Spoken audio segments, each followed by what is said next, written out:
Assalamualaikum warahmatullahi wabarakatuh. Abu yang lon tuan muliakan, nan lon Maulana Rizki dari Lam Gugup. Pada malamnya lon kena tanya sebuah pertanyaan, kiban hukum getanyo tak terima peng atau barang yang barangnya baik berupa upah maupun hadiah dari si dodro orang yang penghasilan gonya adalah menjual narkoba seperti jualan sabu-sabu. Kadang-kadang susah untuk tanyo hindari karena bisa jadi ini adalah hanggan tanyo, keluarga tanyo dan lain sebagainya.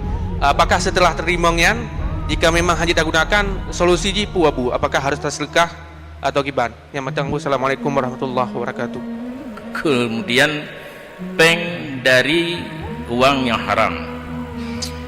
Moyo kata tupu peng yang dijoknya hasil daripada jalur yang haram, hukum fikih atra haram hana milik urangnya nilai. Ada hana milik ganyan gejuk ke kadana yang hansa. Menyoka terlanjur dacok, menyogutung pulang tak pulang. Hana jok bak baitil mal. Karena hartanya hana po.